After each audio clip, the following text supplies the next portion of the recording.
My name is Bolanle Oduekun Ayola. Yes, two surnames, mine, my husband's surname.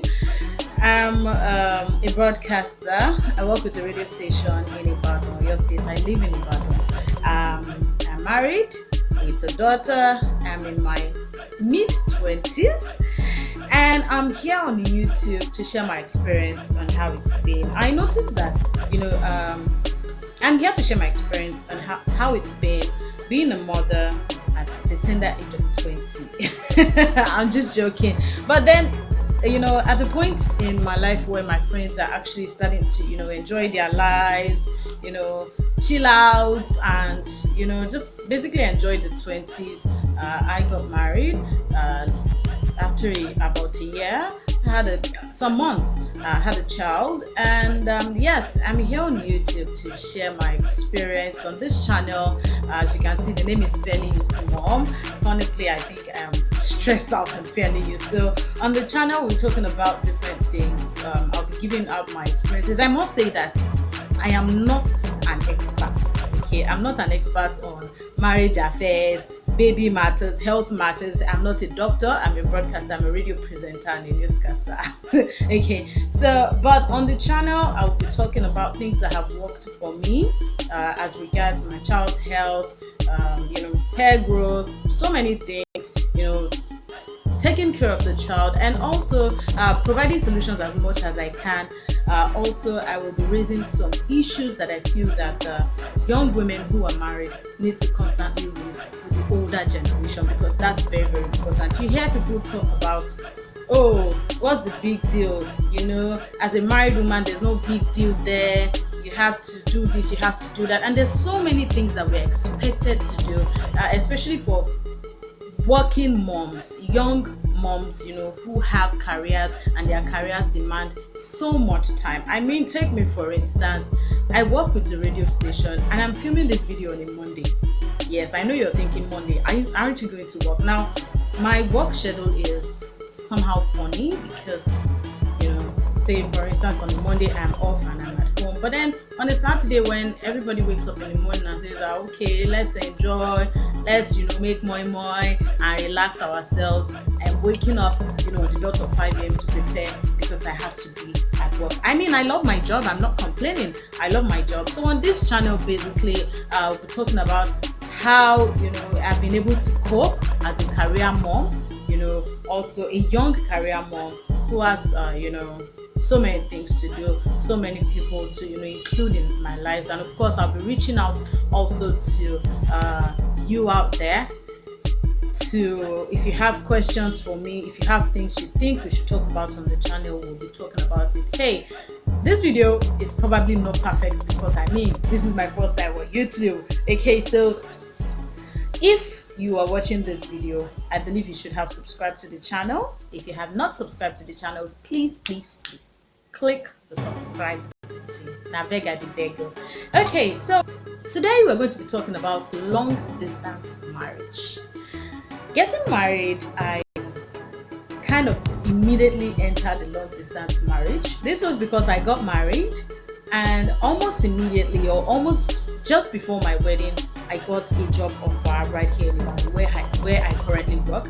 And so I moved to Ibadan, and my husband also got a job offer, but in Lagos. And I mean, hey, we're young people, we needed the jobs badly. We're getting married. I mean, marriage is not things. You need money to run marriage. So he's living in Lagos, I'm living in Ibadan. How easy is long distance marriage? Personally, I would say it has its perks and it has its downsides. This is because take for instance, you're getting married for the first time. I wanted all those things that people used to say they had, like waking up in the morning, waking up with a kiss and all that. But I didn't have it because I would wake up alone and be on my way to work. And that's one of the downsides, But then I feel one of the upsides was that one thing I learned for a lot of my friends who got married, two new people living together for the first time, there were so many issues, having fights about little things, somebody's pressing the toothpaste from the middle, somebody's pressing the toothpaste from the bottom, having issues like, oh, in my house, always have swallow for dinner. And then you as the wife, making rice for dinner, or little issues such as you're cooking for your husband. You cook for the both of you, and you expect him to do the dishes.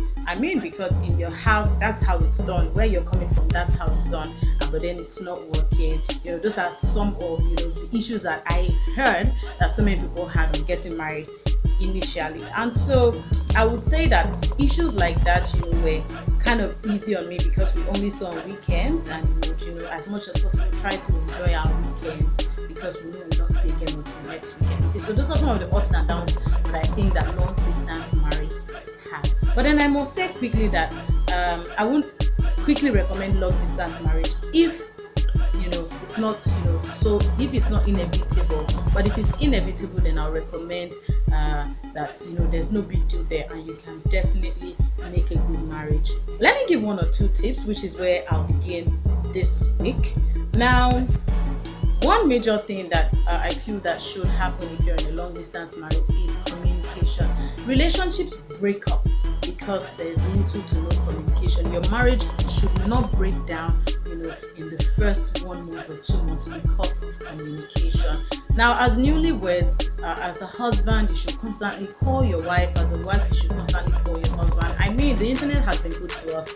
We now have WhatsApp video call, Facebook video call. I think Telegram also does video call. You can basically video call your partner. You want to see them, and this is one thing that really worked for me when I was pregnant. My husband would call me every morning, and it got to a point where I literally would not get up from the bed if I didn't see them. So it really worked for me. It really worked for us. It helped us develop that bond. It helped us be closer. I had somebody to share things with, even though he wasn't around. And so I feel that communication is key. Communication is very, very, very, very. Communication is key and very important. I must also say that at this point, also for long distance marriages, one thing that I found that works is compromise. Compromise is very, very important. If not, you find yourselves fighting on the phone, fighting over little issues like, what color should we paint the house? Very little things, very trivial things. And so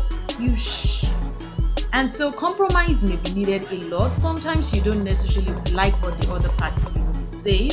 But one thing I learned is the fact that my husband would say,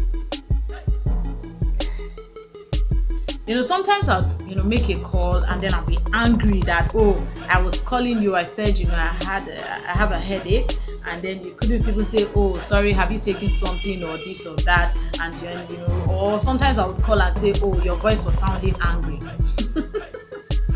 I know that sounds ridiculous, but honestly, it gets to times like that, because when you're extremely bored, you're extremely tired, you need somebody to talk to, you need somebody to get very emotional with, and then you call your partner, and then they're sounding like, hello, and then you're like, oh baby, how are you? And they say, fine, what do you want? The vibe you're getting over the phone gets annoying, and then you're like, what do you mean by what do I want? I'm calling my wife, I'm calling my husband, and then you're telling me what do I want, and then you get angry at the person.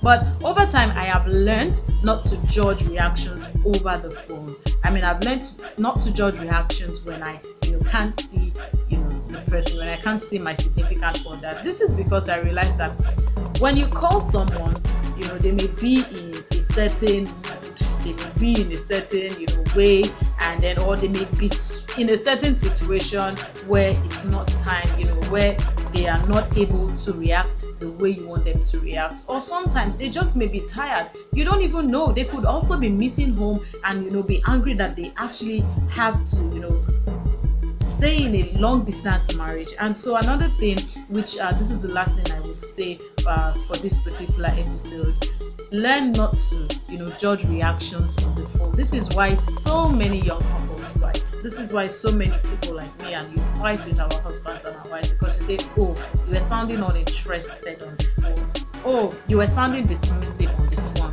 you were sounding angry on the phone. Forget about how they sound on the phone. If you're not comfortable with it, ask Do you need me to call you another time? Are you busy? Are you in a situation where you cannot answer? This is another thing. We need to speak out. Say your mind. Honestly, say your mind. Say what you feel. Say, I think you sound angry, but that may not be the situation. What's wrong over there? Is anything the matter over there? Am I calling you at an uncomfortable time? Do you want me to call you another time?